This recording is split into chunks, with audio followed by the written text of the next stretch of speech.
नमस्कार। चलिए आज बात करते हैं इतिहास के एक ऐसे भूचाल की जिसने दुनिया के सबसे ताकतवर साम्राज्य की नींव तक हिला दी थी। जी हाँ, हम बात कर रहे हैं 1857 के महाविद्रोह की। एक ऐसी ज्वाला जो गुस्से, हिम्मत और बलिदान से धधक उठी थी। लेकिन सवाल ये उठता है कि ये सब हुआ कैसे?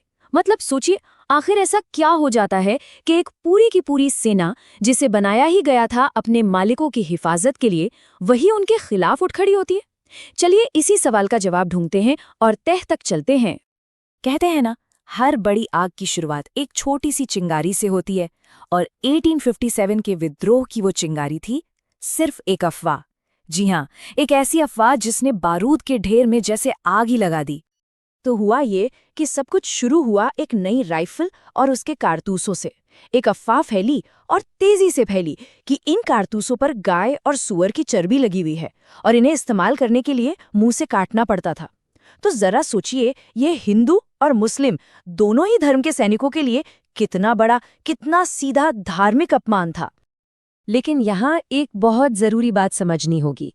ये कारतूस, ये असल वजह नहीं थे। नहीं, ये तो बस वो आखिरी तिनका थे। सच तो ये है कि दशकों से जो गुस्सा, जो असंतोष अंदर ही अंदर सुलग रहा था, उसे बस बाहर आने का एक मौका चाहिए था, और वो मौका मिल गया। देखिए, चिंगारी तो चिंगारी होती है। वो आग तभी बनती है जब जलने के लिए बहुत सारा ईंधन मौजूद हो। और 1857 में वो ईंधन था पिछले 100 सालों से जमा हो रहा असंतोष। ये विद्रोह किसी एक घटना का नतीजा नहीं था। नहीं, ये तो उन ब्रिटिश नीतियों का नतीजा था जो पिछले 100 साल से चली आ रही थीं। सबसे पहले बात करते हैं आर्थिक शोषण की। ब्रिटिश नीतियों ने तो जैसे भारत की कमर ही तोड़ दी थी। एक तरफ किसानों पर इतने भारी टैक्स लगा दिए कि वो गरीब हो गए। दूसरी तरफ हमारे कारीगरों का काम धंधा बिल्कुल चौपट हो गया। क्यों? क्योंकि सारा फायदा ब्रिटिश माल को दिया जाता था। और तो और जो पुराने जमींदार थे, उनसे उनकी जमीनें तक छीन ली गईं। मतलब चारों तरफ सिर्फ गरीबी और बेचैनी का माहौल था। और इस तबाही का अंदाजा सिर्फ भारत में ही नहीं था। सोचिए, दूर बैठे कार्ल मार्क्स ने भी 1853 में ये सब देख लिया था। उन्होंने साफ साफ लिखा था कि कैसे ब्रिटिशों ने भारत के अपने हथकरघे और चरखे को तोड़ा और उसी देश को अपने कपास से भर दिया। मतलब एक पूरी योजना के तहत यहाँ के उद्योग को खत्म किया गया। अच्छा, ये तो हुई आर्थिक बात। अब आते हैं राजनीतिक मोर्चे पर। यहाँ भी अंग्रेजों की भूख कम नहीं थी। वो लगातार भारतीय राज्यों पर कब्जा करते जा रहे थे। डॉक्ट्रिन ऑफ लैप्स जैसी नीतियां बनाई गईं, जिनके जरिए एक के बाद एक कई रियासतें हड़प ली गईं। और सिर्फ इतना ही नहीं, जो बचे खुचे मुगल बादशाह थे, उनकी इज्जत को भी सरेआम नीलाम कर दिया गया। तो ये डॉक्ट्रिन ऑफ लैप्स, ये था क्या भला? देखिए, ये कब्जा करने का एक बहुत ही सीधा साधा लेकिन शातिर तरीका था। अंग्रेजों ने बस एक नियम बना दिया। अगर किसी राजा का अपना सगा बेटा नहीं है तो उसका राजपाट खत्म। गोद लिए हुए बेटे को वारिस नहीं माना जाएगा और वो राज्य सीधा अंग्रेजी हुकूमत के कब्जे में।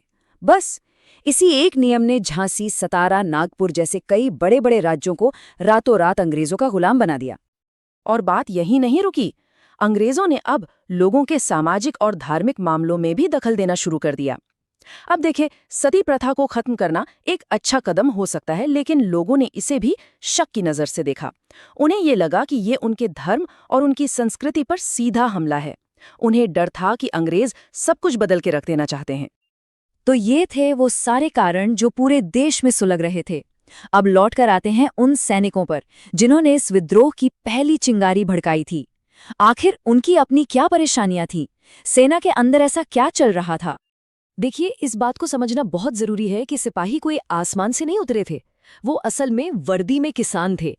तो जब गांव में उनका परिवार, उनके भाई बंधु भारी टैक्स के बोझ तले दब रहे थे, तो वही दर्द, वही गुस्सा वो सिपाही अपनी छावनी में भी महसूस कर रहा था। वो अपने लोगों से कटा हुआ नहीं था। और सेना के अंदर उनके अपने जख्म भी कम गहरे नहीं थे। एक तो धार्मिक अपमान, तिलक लगाने पर रोक, दाढ़ी रखने पर पाबंदी, फिर उन्हें समुद्र पार लड़ने भेजा जाता था, जो उस जमाने में कई लोगों के लिए धर्म भ्रष्ट करने जैसा था। ऊपर से वेतन और प्रमोशन में तो खुला भेदभाव था ही। मतलब हर कदम पर उन्हें ये महसूस कराया जाता था कि वो कमतर हैं। उनका स्वाभिमान रोज कुचला जा रहा था। और फिर वो हुआ जिसका किसी को अंदाजा नहीं था। जो मेरठ में एक सिपाही विद्रोह के तौर पर शुरू हुआ था, वो देखते ही देखते एक बड़ी जन क्रांति में बदल गया। 1857 का वो साल, घटनाएं बहुत बहुत तेजी से घटी। फरवरी में सुगबुगाहट शुरू हुई, मार्च में मंगल पांडे ने बगावत का बिगुल फूंका। फिर आई 10 मई की तारीख, मेरठ में विद्रोह भड़क उठा और हजारों सिपाही दिल्ली की ओर चल पड़े। और सिर्फ एक दिन बाद 11 मई को उन्होंने दिल्ली पर कब्जा कर लिया और बुजुर्ग मुगल बादशाह बहादुर शाह जफर को हिंदुस्तान का शहंशाह बना दिया। बस यही वो पल था जब एक सिपाही विद्रोह आज़ादी की पहली जंग में बदल गया।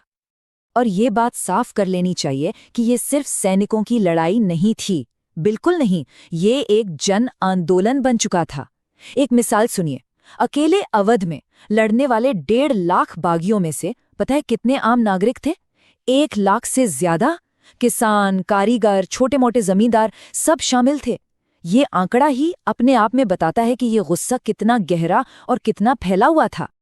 अब इतनी बड़ी बगावत बिना नेतृत्व के तो हो नहीं सकती, और इस महासंग्राम को कई ऐसे असाधारण चेहरों ने नेतृत्व दिया जिनके नाम आज भी इतिहास में सुनहरे अक्षरों में दर्ज हैं। इस बगावत की खूबसूरती ये थी कि इसकी कमान किसी एक के हाथ में नहीं थी। कानपुर में नाना साहिब थे, जिन्हें उनके पिता के पेंशन से महरूम कर दिया गया था। लखनऊ में बेगम हजरत महल अपने बेटे के हक के लिए लड़ रही थी। झांसी में थी वीर रानी लक्ष्मीबाई अपनी रियासत बचाने के लिए। तो वहीं बिहार में 80 साल के कुंवर सिंह ने भी तलवार उठा ली थी। और कमाल देखिए, शामल जैसे एक आम से ग्रामीण ने 84 गांवों को इकट्ठा कर लिया था। मतलब राजा से लेकर रंक तक हर कोई इस लड़ाई में शामिल था। और रानी लक्ष्मीबाई की वीरता का इससे बड़ा सबूत क्या होगा कि उनके सबसे बड़े दुश्मन ब्रिटिश जनरल ह्यू रोज ने खुद कहा कि यहाँ वो औरत सो रही है जो विद्रोहियों में अकेली मर्द थी। सोचिए, दुश्मन भी उनकी बहादुरी का कायल था। लेकिन सामने था ब्रिटिश साम्राज्य, उस वक्त की दुनिया की सबसे बड़ी, सबसे बेरहम ताकत। और उन्होंने इस विद्रोह को कुचलने के लिए अपनी पूरी ताकत झोंक दी। और दमन बहुत ही क्रूर था। दिल्ली पर दोबारा कब्जा करने के बाद भयानक कत्लेआम मचाया गया। हजारों लोगों को मौत के घाट उतार दिया गया। मुगल शहजादों को पकड़कर गोली मार दी गई और जो आखिरी बादशाह थे बहादुर शाह जफर, उन्हें देश निकाला देकर रंगून भेज दिया गया। और इसी के साथ हिंदुस्तान से मुगल सल्तनत का नामो निशान हमेशा हमेशा के लिए मिट गया। तो हाँ, 1857 का विद्रोह कुचल दिया गया। अंग्रेज जीत गए कागज पर, लेकिन क्या वो सच में जीते थे? क्योंकि इस विद्रोह ने भारत के लोगों के दिलों में आज़ादी की एक ऐसी चिंगारी जला दी थी जो अगले 90 साल तक बुझी नहीं, बल्कि एक मशाल बन गई। तो सवाल यही है, क्या कोई बगावत वाकई में कभी हारती है, या वो आने वाली पीढ़ियों के लिए जीत का रास्ता बना जाती है?